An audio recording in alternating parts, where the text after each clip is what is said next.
Bem-vindos a mais um podcast da Rede Energia, a sua escola prática para o mercado. Eu sou a Fabiola Sena, host desse podcast e uma das cofundadoras da Rede Energia. Hoje nós vamos conversar sobre viabilidade econômica de projetos eólicos e fotovoltaicos com o Eduardo Tobias. Tobias, todo mundo conhece o Tobias como Tobias, que é sócio fundador da VAT Capital e meu colega como professor visitante lá no MBA do setor elétrico da FGV. Antes de passar a palavra para o Tobias se apresentar, eu vou passar aqui algumas informações sobre a nossa escola. A Rede Energia é a escola de formação contínua para carreiras que precisam compreender tudo sobre mercado e regulação de energia, nos segmentos de geração, comercialização, transmissão e distribuição. A Rede possui 3 produtos de capacitação: a assinatura anual, cursos avulsos com experts do mercado e cursos em company. Te convidamos a seguir a Rede Energia na sua plataforma de streaming de podcast favorita, mas também no LinkedIn, Instagram e no Telegram para ficar por dentro de todo o nosso conteúdo disponibilizado gratuitamente. Tudo isso você encontra no site da Rede, redenergia.net. Lembrando que hoje, outubro de 2022, a nossa assinatura anual já tem mais de 140 horas de conteúdo e todos os meses a gente coloca mais conteúdo lá. Tobias, depois desse pequeno comercial, eu queria pedir para você se apresentar e na sequência a gente já começa o nosso bate-papo. Olá, Fabiola, bom dia, muito obrigado primeiramente pelo convite, queria cumprimentar todo mundo que está nos ouvindo aí, é um prazer participar desse Redcast, que inclusive eu sou também ouvinte, né, e assíduo, e enfim, muito feliz de estar aqui com vocês podendo contribuir. Tobias, você fala um pouquinho a sua formação, conta para a gente qual é a sua base. Tá, eu sou administrador de empresas pela Escola de Administração da GV de São Paulo, fiz um mestrado em agroenergia na Escola de Economia da FGV de São Paulo, então eu tenho 16 anos de formados, a primeira metade da minha carreira foi com bioenergia, trabalhando em empresas de geração, aí eu migrei para assessoria financeira, e aí que eu comecei a trabalhar com eólica, mas logo na sequência com solar, mas muito com eólica e solar desde então, ainda um pouco com bioenergia, e tem muita sinergia, né? E aí, como assessor financeiro, sempre fazendo, e desde o início da carreira, né? Sempre finanças, desenvolvimento de negócios, viabilidade econômica, financiamento, fusões e aquisições. Então, esse é o dia a dia profissional desde o princípio. E quem quiser pode comprar o livro do Tobias com a Heloísa Scaramucci, um livro excelente sobre esse mesmo, análise de investimentos voltado para fotovoltaica centralizada. É um livro completíssimo, excelente. Então já fica também a dica, o pessoal adora livro, adora dica de livro, Tobias. Então, obrigado pela indicação. Imagina, é um prazer nosso. Então, eu queria te agradecer a presença, lógico, a gente já deveria ter gravado esse podcast há muito tempo, estamos atrasados. Então, já vou começar perguntando aí sobre a demanda para esses novos projetos, né? A gente tem acompanhado os números e a ANEEL fala aí que tem mais de 80 gigawatts de projetos de fotovoltaica e eólica outorgados, né? E o que a gente sabe 80 gigawatts tem demanda para isso tudo? Não tem demanda para isso tudo, né? Então, como que vai ser esse cenário de expansão, né, dessa capacidade de geração nos próximos anos? Esses projetos vão ser implementados? Como que você enxerga esse cenário? É um cenário, eu gosto de dizer que, primeiro, né, as pessoas costumam olhar mais como, puxa, a maioria dos projetos não vão sair do papel. Eu acho que é uma ótima notícia, né? Mostra a pujança do setor eólico e do fotovoltaico também, que tem um volume, inclusive, maior de projetos em desenvolvimento. Tem características, né? O desenvolvimento do projeto é um pouco mais simples, um pouco mais barato, um pouco mais rápido, mas mostra a pujança, né? Se a gente for falar só em DRO fotovoltaico, a gente está falando em 220 GB, né? Além desses 80 GB de eólico solar com outorga ou implementação, que é só uma parte pequena, em torno de 10 GB, e o resto tudo sem ter iniciado a implantação, você ainda tem mais de 100 GB na mesa do Cabral ali para deliberar a outorga, que deveria estar iminente aí para a emissão, né? Então, a chamada corrida pelo desconto da TUST, e que tem aí esse desafio de 4 anos da emissão da outorga para entrar em operação, né? Agora a ANEEL deu 54 meses de validade nessas outorgas, então a gente tem aí um ambiente de mais ou menos até 2027 para implantar, para aqueles que conseguirem implantar, ter esse desconto. Então, isso é muito bom, porque mostra que o setor está, tanto eólico quanto solar, muito maduros, a cadeia produtiva madura. Por outro lado, é um grande desafio, né? E acho que aí que entra muito da viabilidade econômica, que eu acho que é um ponto fundamental para determinar o que disso vai ser viabilizado ou não. A gente tem hoje 30 GB em operação entre eólico e solar, então é óbvio, né? Se for imaginar 80 GB em 5, 6 anos, estamos falando em 15 GB ano, mais ou menos, né? Então não tem demanda para isso, é fato. Aí tem alguns pontos de vista, né? É óbvio, primeiro, os mais competitivos são aqueles que têm mais chance de se viabilizar, e a gente pode depois falar um pouco mais disso, né? O que determina uma competitividade do projeto, mas também acho que tem um pouco o tema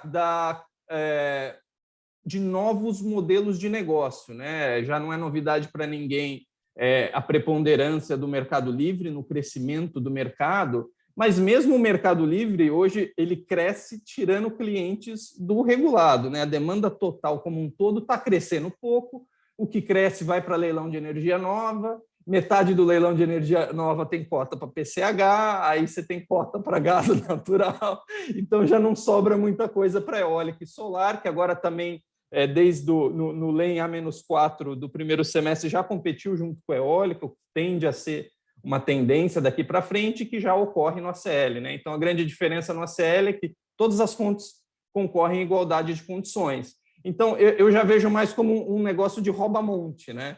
Então, se o mercado como um todo está crescendo pouco e o ACL está roubando um monte do regulado, a eólica e o solar tem que roubar um monte da hídrica, tem que, eventualmente, roubar um pouco até de energia firme, porque no mercado livre os consumidores têm essa liberdade de escolher o seu mix de fontes. E para roubar, entre aspas, né, no bom sentido, precisa ser mais barato. No final do dia é isso, né?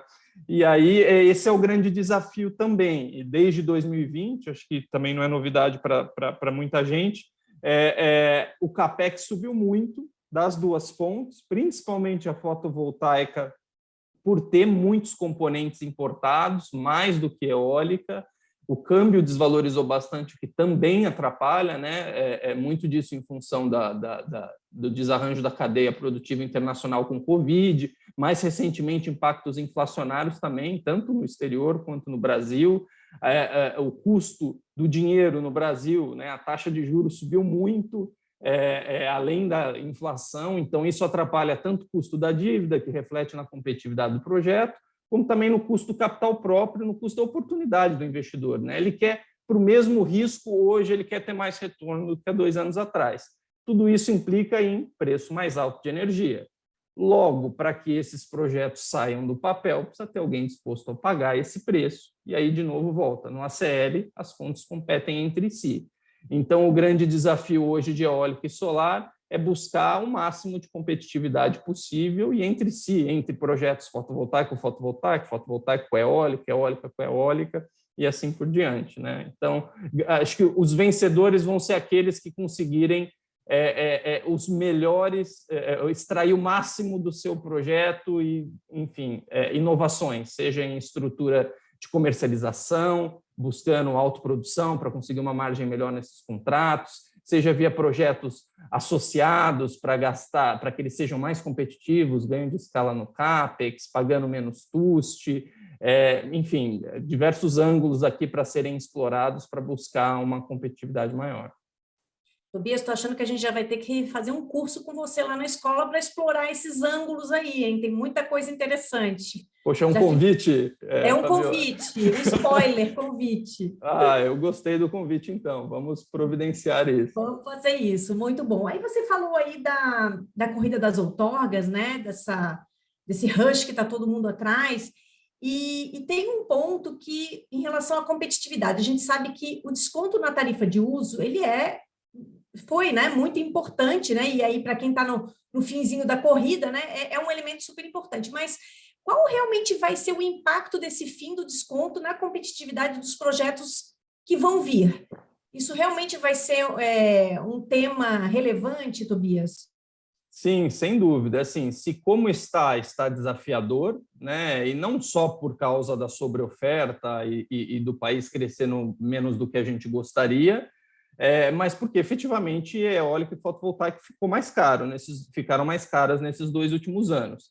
E aí, quando foi discutido a queda do desconto lá atrás, a gente não estava nesse cenário, a gente estava falando de projetos de geração centralizada sendo viabilizados a R$120, a 130, 140. Hoje, na minha avaliação, da nossa empresa, a gente precisa de mais de R$200 para viabilizar eólico e solar por megawatt, né? Apesar dos preços bem achatados aí dos leilões. Então, assim, é uma circunstância diferente. Então, assim, do ponto de vista do gerador, qual é o impacto efetivo? Dando números, fotovoltaico, em torno de R$18 por megawatt-hora. Tá? Isso depende basicamente de qual é a TUS, tarifa do uso do sistema de transmissão ou distribuição, depende também do fator de capacidade, porque eu estou dando aqui uma conta em reais por megawatt-hora. Se a usina produz mais, dilui um pouco mais esse custo. Tá? Então, ordem de grandeza, uns R$18 é o que paga com desconto, sem o desconto vai virar 36. Então, a energia vai ficar R$18 mais cara para ter o mesmo retorno. Simples assim. A eólica, como tem um fator de capacidade que é quase o dobro da fotovoltaica, e a tarifa de uso ela é por potência, então o impacto na eólica é muito menor, porque dilui, tem um volume de energia muito maior sendo produzido. Então, a gente está falando de uma ordem de grandeza de R$10 por megawatt-hora, que eu estou considerando uma TUST de R$8 para dar esses números para vocês terem uma referência. Tá? Então, a eólica vai pular de 10 para 20. E aí alguns desenvolvedores, alguns clientes falam, poxa, Tobias, mas é tão ruim assim? A eólica vai ficar R$10 mais cara, a fotovoltaica é 18? É ruim, considerando que já está apertada a conta, mas a pior parte não é essa. A pior parte é o impacto no preço da energia elétrica, porque essa é uma energia incentivada, chamada I5. Se você olhar o preço da incentivada versus a convencional, existe um prêmio nada desprezível, então vamos dizer, da ordem de grandeza de uns R$30 por megawatt-hora, porque o consumidor de energia que compra essa energia incentivada, ele também tem desconto na tarifa de uso que ele paga. Então, se você somar o 30 do prêmio mais a perda, o aumento de custo do projeto, a gente está falando de um impacto em torno de R$40 para a eólica e quase R$50 para a fotovoltaica. São $10, né? Para quem gosta de fazer a conta em dólar, pensando já no hidrogênio verde, é $10 a mais para produzir esse elétron, né? Então, é muita coisa, né? Muito interessante, Tobias. Você falou, então, desse fim do desconto, o impacto lá na frente, né? Quando já tiver acabado totalmente o desconto. E como que está essa competitividade relativa entre essas duas fontes agora? Né? Especialmente aí, alguns dos leilões, a gente viu que houve essa competição das duas fontes juntas, né? Considerando aí, vamos considerar que se houvesse demanda no ACR, né? No ambiente regulado. Como que é essa competitividade hoje das duas fontes? Legal. A competitividade relativa das duas fontes, eólica e fotovoltaica, depende muito da taxa de câmbio, tá? Hoje a gente tem a eólica com mais ou menos 20%, 25% dos componentes indexados à moeda estrangeira, dólar ou euro, tá? Dependendo do fabricante, e a fotovoltaica na casa de 60%, aí depende um pouco se você vai importar o inversor ou comprar nacional. Mas, então, toda vez que o real se desvaloriza, ou seja, a taxa de câmbio sobe de 4 para 5, de 5 para 6, a fotovoltaica fica menos competitiva que a eólica. Então, hoje que a gente está com um câmbio na casa de 5,20, né, quando os ouvintes forem ouvir, já vai ser outra taxa, né? Mas hoje, na nossa avaliação, a eólica no Nordeste está mais competitiva que a fotovoltaica, tá? E tem uma boa gordura nesse câmbio de hoje. A vantagem da fotovoltaica é que no Sudeste ela não tem, ou pelo menos não tinha, concorrência com a eólica, né? Agora já estão começando a ser anunciados projetos em desenvolvimento eólicos em Minas Gerais, aparentemente promissores, com um fator de capacidade razoável e tal. Mas, a princípio, a fotovoltaica briga sozinha. Então, e é o maior mercado consumidor, em torno de 60% do consumo da energia elétrica, tem até um prêmio nesse valor dessa energia versus Nordeste atendendo Sudeste com risco de submercado, né? Então, nesse sentido, a fotovoltaica, a gente tem visto, né, anúncios, principalmente de contratos de autoprodução, onde o autoprodutor está no submercado Sudeste, pagando aí até um valor maior e dando preferência para projetos em Minas, que é mais conhecido, mas já tem casos também em Goiás, em outros estados ali do Sudeste que já estão viabilizando. Agora, se o câmbio cair para 4,70, 4,60, você já começa a chegar naquele ponto de indiferença entre os dois projetos. É óbvio, aqui a gente está sempre falando de valores médios, né? O projeto eólico você tem o muito bom, o ótimo, o médio, fotovoltaico a mesma coisa, mas imaginando um super competitivo eólico com um super competitivo fotovoltaico, essa é a nossa visão hoje. É interessante a sensibilidade que há dos projetos fotovoltaicos em relação ao câmbio, né? Porque realmente, e não só o câmbio, né? A China, né? Eu estava lendo, eu não sei se era um documento da IRENA ou da Agência Internacional de Energia, falando que 95% de toda a cadeia fotovoltaica ela é dependente da China, né? Então fala-se muito agora com a guerra da Ucrânia com a Rússia, que você tem a dependência, né, do gás dentro da Europa, da Rússia, a gente hoje depende da China em relação a esses equipamentos solares também. Então, se há algum desentendimento aí, um desarranjo geopolítico com a China, a gente também fica na mão também, né, Tobias? Então, acho que esse é bem interessante, esse ângulo aí que você trouxe. Sim, muitas fábricas de silício e fábricas de módulos fotovoltaicos na China tiveram que parar por algum tempo porque elas são eletrointensivas, né? E justamente por crise de suprimento, e isso impactou na cadeia, não só em atraso de entrega, mas também de aumento de custos, né? O próprio cadeia de frete encareceu muito, já está normalizando, mas um normal que é muito mais caro do que o pré-Covid, né? A gente tem que realmente esse olhar global, o mundo está cada vez mais interligado, né? E aí a gente abordou bastante aqui, foi bem legal os exemplos que você trouxe sobre o impacto na competitividade dos projetos em relação ao término da tarifa, do desconto da tarifa de uso. Quais outros fatores que têm peso aí na competitividade dos projetos que você possa falar aí, que a gente vai, claro, mergulhar no nosso curso, mas vamos dar uma pincelada. Legal. Aqui. Vamos lá. Acho que o preço de energia elétrica, sem dúvida, faz muita diferença. E por que isso não é óbvio mais, né? Antes era só regulado, todo mundo competia no mesmo ambiente, o preço era dado. Agora não, agora as empresas de geração tiveram, nesses últimos anos, que desenvolver uma área comercial. Esse não era um expertise importante antes para as empresas de geração. Então, hoje faz muita diferença aquela empresa que consegue originar clientes, desenvolver e negociar os contratos de autoprodução e contratos de autoprodução com modelos inovadores, que não é, né, um contrato padrão e único modelo de negócio. Existem estratégias comerciais distintas, no sentido, aí falando em produção independente de energia, compra e venda bilateral mesmo. Você pega, eu gosto de citar o exemplo da 2W Energia, que eu admiro muito a inteligência deles comercial, né? Eles fizeram como se fosse a XP para o mercado bancário. Eles criaram representantes, agentes que representam eles vendendo energia para consumidores menores que estão migrando para o livre, de forma que ele pulveriza bastante a venda de energia dele, eles têm parques eólicos em construção, e aí eles conseguem um preço melhor, porque são clientes menores, não são aquela lista famosa de 20 maiores eletrointensivos, né? Então, você pulverizando e buscando clientes que consomem menos e menos famosos, vamos assim dizer, o empreendedor consegue preços melhores. Outra estratégia para ter preços melhores é contratos mais curtos. Você tem mais risco, porque tem uma maior imprevisibilidade na receita, pensando na vida útil do projeto ali, 25 a 30 anos. Entretanto, você consegue capturar preços melhores se fizer contratos mais curtos e ir rolando com antecedência, renovando com alguns anos de antecedência, ou mesmo mantendo um percentual maior descontratado e aí capturando, puxa, o mercado de curto prazo está mais alto agora, vamos fazer um contrato de 1 ano, 2. Está ruim? Não, então vamos esperar. Então, tudo isso tem feito muita diferença. Tá? O financiamento, que, né, também é uma área de especialidade, eu gosto de explorar. Eu falei de Nordeste e Sudeste, mas Nordeste tem acesso aos fundos constitucionais e aos fundos de desenvolvimento. Né? O Norte de Minas e o Norte do Espírito Santo também tem. Essa é a área Sudene.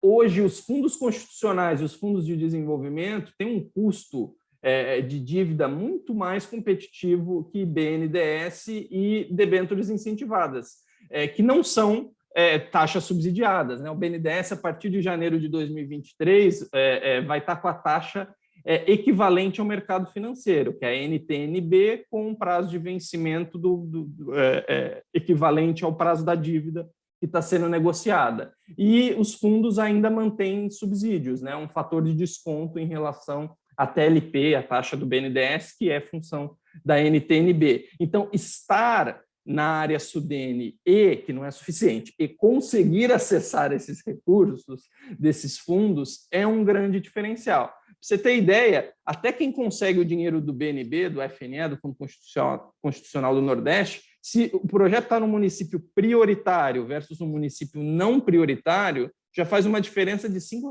por megawatt-hora na energia elétrica. Só isso. E aí o prioritário e não prioritário, que é uma questão mais de renda, né? Os municípios mais pobres, em área de semiárido, são prioritários e os outros não. Então, tem um peso muito grande. Tá? Fator de capacidade, como óbvio, né? Quanto mais o projeto gerar com o mesmo ativo, melhor. Dilui também o peso da TUST. Escala, quanto maior o projeto, normalmente, mais se ganha no CAPEX, dilui o CAPEX da infraestrutura de conexão, você vai ter um OIM mais otimizado. E aqui cabe fazer o parênteses do diferencial de projetos de expansão, né? Que é comum a gente ver, inclusive, nos leilões regulados, né? O indivíduo já tem uma usina eólica, ele está expandindo essa usina. Agora, acho que a gente vai ver muito mais usinas fotovoltaicas sendo expandidas, porque agora a gente já tem uma base de 6,5 GB a ser em operação. Então, isso é um diferencial. Já foi feito o investimento inicial e o risco já é mais conhecido. Já sabe a característica do solo, já se originou mão de obra local, já se conhece a região, topografia, pluviometria, a conexão já está pronta, eventualmente vai fazer algum reforço incremental, então menos risco, dá para trabalhar com menor retorno. Né? A TUST, que a gente já falou, então para dar uma ideia de valor unitário, né, para cada real por quilowatt por mês que a TUST aumenta numa usina fotovoltaica, é R$ 2,30 mais ou menos mais cara a energia elétrica por megawatt-hora. No eólico é R$ 1,30. Então, se você tem um projeto com uma TUST de 6 e outro com a TUST de 10, no fotovoltaica, quase R$ 10 por megawatt de diferença. Então, para vocês terem ideia o quanto é sensível. E aí isso também depois vai remeter ao tema dos projetos associados e híbridos. Né? Aí justamente é que nasce a oportunidade, que também nasce a oportunidade de projetos eólicos e ou associados acoplados com bateria, né? Então, aí eu diria, só para fechar, a parte do custo de capital e da capacidade de negociação do investidor. Né? Então, se é um investidor grande que está fazendo vários projetos concomitantes no Brasil, às vezes até no exterior, ele negocia volumes muito maiores, consegue um CAPEX mais barato e tem um custo de capital mais barato. Então, o spread da dívida dele vai ser mais baixo, uma fiança bancária, quando o credor pede, vai ser mais barata. Então, tudo isso faz diferença no final do dia. Tobias, vou pegar um gancho, então, que você falou aí dos projetos híbridos e associados, que no ano passado, no dia do meu aniversário, 30 de novembro de 2021, saiu a resolução 954, né, inovando aí com a possibilidade de fazer as usinas híbridas e associadas. Aí eu queria saber, assim, na prática, realmente, isso é um diferencial? Vai ser melhor, né? Assim, só tem vantagem ou tem desvantagem? Conta um pouquinho o seu olhar sobre a aplicação da 954. Legal. Vejo vantagem sim, tá? Acho que primeiro sempre vale colocar, né, que os projetos eles têm um conceito de híbrido ou associado, então basicamente a gente está falando de uma outorga única, é o híbrido, que via de regra os projetos estão nascendo ao mesmo tempo, e o associado vem um primeiro, depois vem o outro, aí a outorga do segundo é associado ao primeiro, tá? Então, acho que só para esclarecer, eu sei que vocês já tiveram um headcast de projetos híbridos e associados, então, mas isso para dizer assim, já existiam projetos associados antes. A Enel, em Paracatu, fez 11 mega de fotovoltaico do lado de um eólico, dividiu infraestrutura de conexão, que é o conceito do associado, né?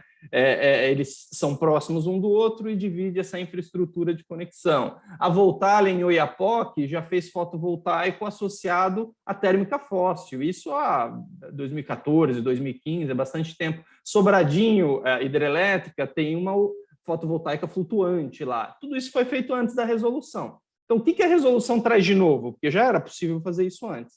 A resolução, como vantagem, né, permite que o empreendedor arbitre, dentro da chamada faixa de potência, qual é o montante do uso do sistema de transmissão que ele vai contratar. Então, exemplo, tem uma usina eólica de 200 mega. O montante do uso do sistema de transmissão é 200 mega menos o consumo. Então, é um valor próximo a 200 mega.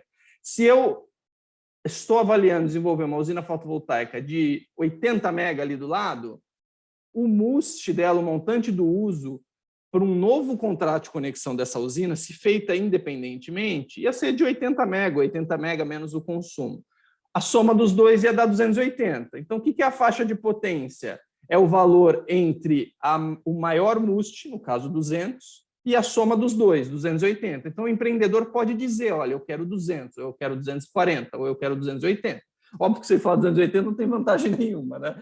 Então, é essa flexibilidade que permite, no final do dia, que a TUST, ou o EUST, que é o encargo do uso do sistema de transmissão, que é a multiplicação do montante pela tarifa, seja mais barato, dilua. E isso, quanto mais complementar é a fonte que você vai associar ou hibridizar, então pensa na distribuição horária da eólica. No Nordeste, a gente tem muito eólica com recurso muito forte à noite, principalmente no interior. E a fotovoltaica, por óbvio, durante o dia. Então, quanto mais complementar, mais faz sentido associar, e aí maior a economia que você vai ter. E faz todo sentido, porque a infraestrutura de conexão, no final do dia, está ociosa, né? A fotovoltaica está pagando preço cheio e usando 30%. A eólica está pagando preço cheio e está usando 50%, 55%.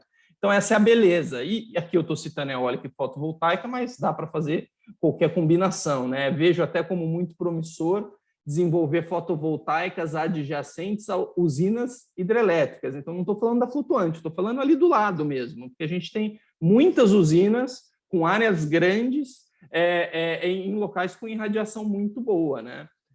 Então, acho que esse é o principal ganho, mas as vantagens também são muitos, né? E você ganha escala, o projeto incremental vai economizar com infraestrutura de conexão, você vai ter sinergia na gestão, no OIM, o risco é menor porque você já conhece a região, você já construiu naquela região, enfim, então tem, acho que, muitas vantagens e é um novo caminho, é uma nova forma de viabilizar esse estoque de projetos que a gente tem aí para serem viabilizados nos próximos anos. Ô, Tobias, agora uma pergunta bem achismo mesmo. Você vê isso como um nicho, uma coisa pontual, ou você acha que vai ser uma tendência, como, por exemplo, a autoprodução, que hoje em dia tem, né, virou uma tendência, esses Sim. modelos híbridos e associados? Qual a sua opinião? Olha, eu acho que, enquanto for possível viabilizar projetos independentes com desconto na TUST, tende a ser um nicho, tá? Não é um nicho pequeno. Então, para dar uma ordem de grandeza. Então, estamos falando desse cenário até 2027, que ainda dá para viabilizar projetos com desconto na TUST. Então, o independente é bastante competitivo se comparado a um projeto sem desconto. A resolução, ela foi publicada no seu aniversário em novembro, ela passou a valer em janeiro e 1 de março de 2022 foi a data limite para solicitar outorga. Então, fato é, esse número não é público, né, mas fato é que foram poucos os players que solicitaram outorga de projetos associados com direito ao desconto da TUST. Então, a maioria desses projetos não terão direito. Se eles não terão direito e eles estão sendo avaliados para serem implementados agora, nesse período até 2027, o que vai acontecer provavelmente é que o projeto associado, então vamos usar o exemplo do eu já tenho uma eólica, vou fazer uma fotovoltaica, ele tende a ser dimensionado menor para que o montante do uso não seja alterado. Então, naquela faixa de potência que você mantenha no mínimo, porque qualquer incremento no montante você não vai ter desconto. Então, começa a perder o sentido de você associar.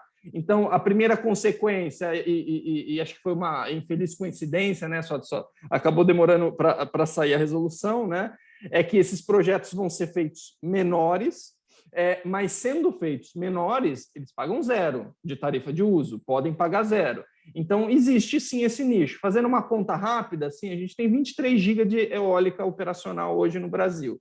Se a gente disser que metade disso, tá, é um chute, não é uma estimativa, tem topografia favorável, né? Você não vai fazer o fotovoltaico ali no topo do morro, né? Ou na areia da praia. Disponibilidade de área, locais onde a irradiação não seja ruim.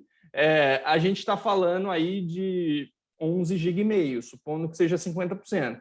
Aí, se você for considerar uma proporção de fotovoltaico para eólico, de 1 mega fotovoltaico para 3 eólico, que é uma conta arredondada. Essa proporção, vale citar, ela é diferente em cada região do Brasil, porque depende da complementariedade das fontes, tá? Mas aí a gente está falando que esse 11,5 aí já cai para 3,5, 4 GB. É bastante? É bastante. É fantástico? Não, não é fantástico. Mas, assim, 3,5, 4 GB nos próximos 5 anos, poxa, já é representativo. Considerando que o fotovoltaico em centralizada tem 6,5 em quase 10 anos de setor, né? É representativo. E aí, eventualmente, vai ter algum projeto eólico que faça sentido desenvolver do lado do fotovoltaico, mas na minha visão é bem mais difícil, porque o eólico tem esse fator locacional do recurso eólico, né? Ele não é tão democrático quanto a fotovoltaica, que você vai 10 km para um lado ou 10 para o outro, a radiação não muda muito, né? Nossa, Tobias, isso não foi um Redcast, isso foi uma aula. Foi um esquenta aí para curso, para masterclass, para muita coisa que a gente vai ter. Fazendo spoiler da masterclass. É isso? Fazendo spoiler de tudo aqui. Tobias, olha, infelizmente uma hora tem que terminar, né? E o nosso bate-papo chegou ao fim. Queria te agradecer demais pela presença, né? Já fica aqui um convite para a próxima. Inclusive, mais um spoiler, né? A gente já tem pré-organizado aí um outro Redcast com Tobias também. A gente está com as portas abertas da escola para você, lógico. Eu queria saber se você tem algum recadinho final aí para a gente. Pode vender seu livro, pode ficar à vontade aí para dar um recadinho final para os nossos ouvintes. Eu gosto de terminar sempre com um recado otimista, né? A gente tem o setor, eu falo até na primeira pessoa do plural, né? É o eólico e solar, desafios, mas assim é o grande setor a crescer, e o que acontece é que a gente tem que inovar nos modelos de negócio, né? A gente falou de autoprodução, de novas estratégias comerciais, de financiamento. A gente falou pouco de armazenamento, que eu acho que é o grande novo modelo de negócio, leilões de reserva de capacidade com renovável mais baterias, para pegar esse nicho de energia firme, que as renováveis tão logo ficarem competitivas com bateria, é um outro campo de batalha, o mercado fica muito maior. E aí um outro nível a alcançar a seguinte barreira é o hidrogênio verde e seus derivados. Acho que até nessa ordem. Primeiro com armazenamento para brigar com energia firme fóssil, e aí hidrogênios e derivados, aí a gente já começa a falar de exportar elétron em forma de produto acabado, né? Porque, inclusive, não precisa nem exportar os derivados diretos, a gente pode exportar o aço verde, o concreto verde, o fertilizante nitrogenado verde, e temos um potencial mercado interno bastante robusto. Então, eu acho que aqui é o melhor mercado para estar no momento, e aproveitar para fechar aqui também te parabenizando a Rede Energia, vocês suas sócias, a Natália e a Rebeca, por esse nobre trabalho de democratizar conhecimento, fazer isso acessível e ajudar a capacitar a mão de obra, porque hoje esse é o grande gargalo, né? A gente não explorou muito gargalo, o setor que cresce rápido tem essa dificuldade de formação de pessoas, então o trabalho de vocês é fundamental para o sucesso do nosso setor renovável no médio e longo prazo no país. Obrigada, Tobias, foi um prazer demais. E antes de me despedir, eu queria deixar um recadinho final. Se você gostou desse episódio, não deixe de ouvir os outros. O Tobias já falou de vários, ele assiste todos os nossos. E, para deixar as sócias felizes, deixe a sua avaliação aqui no podcast, as suas 5 estrelinhas. Até a próxima! Obrigado!